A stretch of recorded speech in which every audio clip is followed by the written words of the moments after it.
Hello, my dear students. I am RP sir. I welcome to you in my study channel BSA Guru.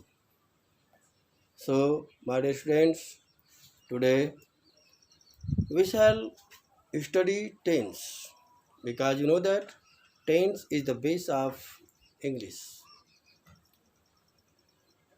So, let us start the tense.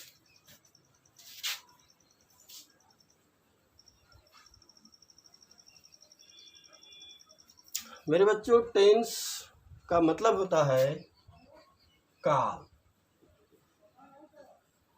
जिसे हम लोग समय से भी परिभाषित करते हैं। टेंस का मतलब समय भी होता है, लेकिन समय के साथ साथ इसमें काम भी होता है, कार्य। तो समय और कार्य दोनों एक साथ मिलकर चलते हैं इसमें। जैसे यदि हमने कहा कि मैं पढ़ा रहा हूँ, तो कार्य भी कर रहा हूँ, लेकिन पढ़ाने में कंटिन्यूटी है, समय लग रहा है। इसलिए हम कह सकते हैं कि टेंस में समय और कार्य दोनों की आवश्यकता होती है। बच्चों, टेंस की पहले हम चारों तरफ की एरिया को जान लेते हैं, किस प्रकार से हमें टेंस को कंठस्थ करना है, कैसे पढ़ना है। तो इसके लिए सबसे पहले हम जानेंगे टेंस के भागों को। बच्चों, टेंस को हम लोग 3 भागों में बांट देते हैं। फर्स्ट है present tense,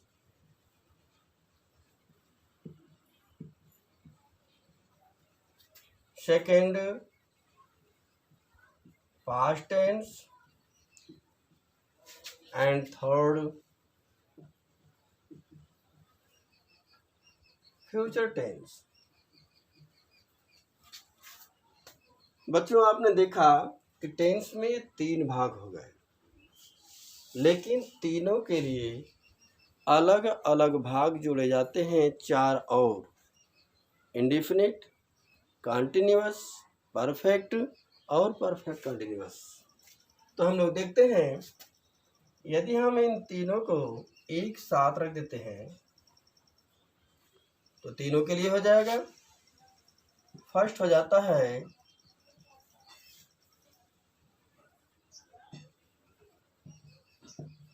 indefinite tense, second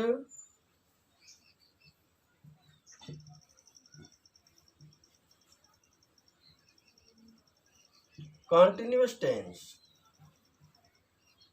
and third perfect tense, fourth perfect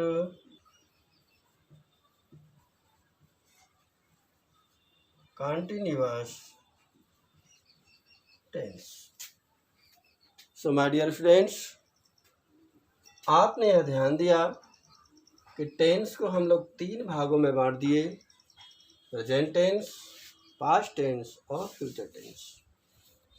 अब इन तीनों के लिए हमने 4 प्रकार यहाँ रखे: indefinite tense, continuous tense, perfect tense और परफेक्ट कंटिन्यूअस टेंस।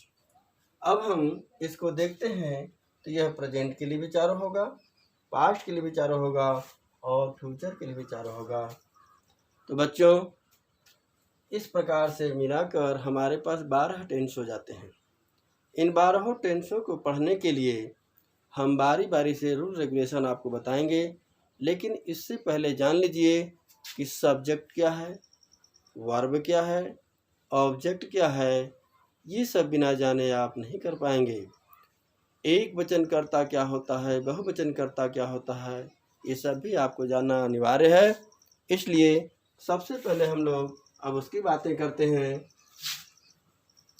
तो बच्चों, सब्जेक्ट यदि जानना है तो हमें कुछ एग्जाम्पल लेने होंगे, ऑब्जेक्ट के लिए भी और वर्ब के लिए भी। तो हम लोग सबसे पहले लिखते हैं सब्जेक्ट,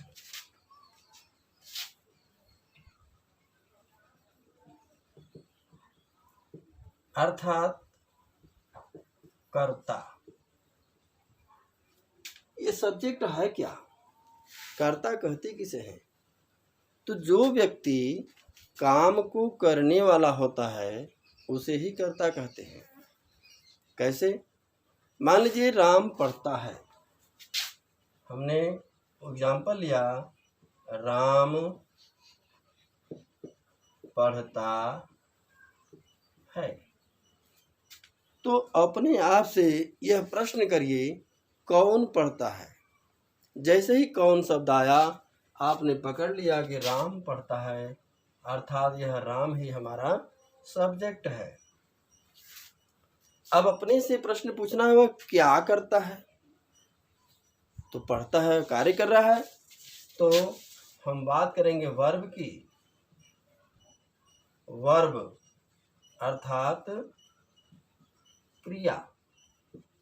तो इसमें क्रिया है पढ़ता है, क्योंकि राम के द्वारा पढ़ा जा रहा है, इसलिए हमारा क्रिया हो गया।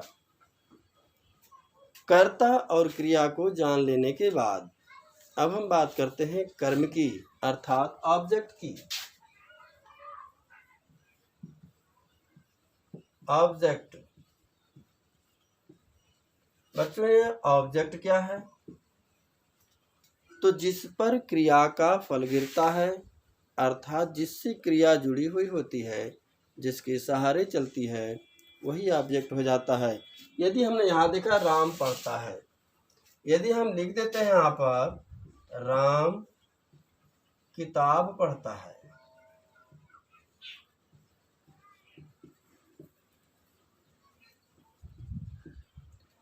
तो बच्चों राम तो हम लोग जान चुके हैं सब्जेक्ट है, ये जो पढ़ता है वर्ब हो गया।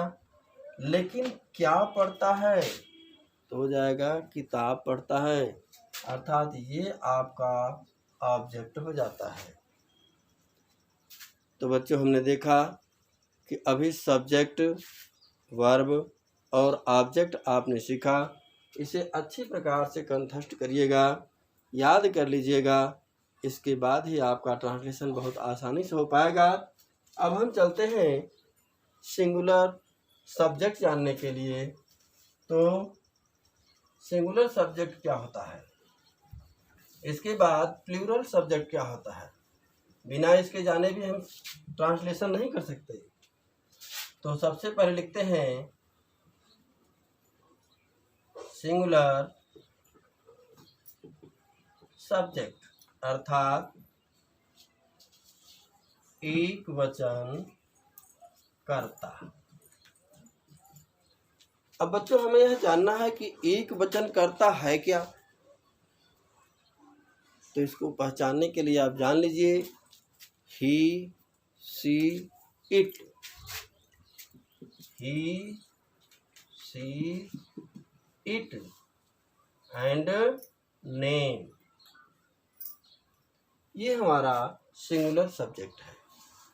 जहाँ भी नाम आ जाते, जैसे राम, मोहन, सोहन, अकेला है, तो इससे हम लोग कहेंगे singular subject. He, she, it के लिए भी सिंगुलर सब्जेक्ट। अब हम बात करते हैं प्लूरल सब्जेक्ट।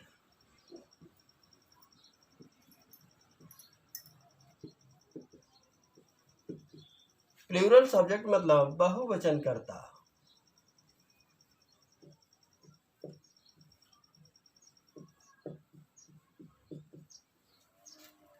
बच्चों ये बहुवचन कर्ता क्या है,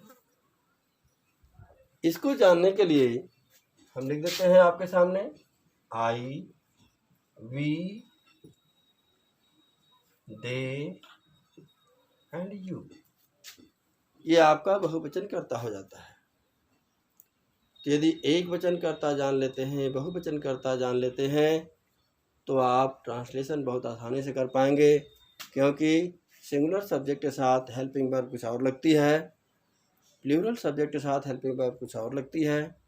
इसलिए बच्चों इसको याद करना अत्यंत आवश्यक है। हमें मालूम है आपको अधिक से अधिक टेंस पता है, पढ़ चुके हैं, फिर भी एक बार रिवीजन करना अति आवश्यक है। इसके बाद हम आपको active, passive, direct, indirect and सभी ग्रामर पढ़ाएंगे। लेकिन शुरुआत टेंस से इसलिए कर रहे हैं क्योंकि इसका प्रयोग हर जगह होता है।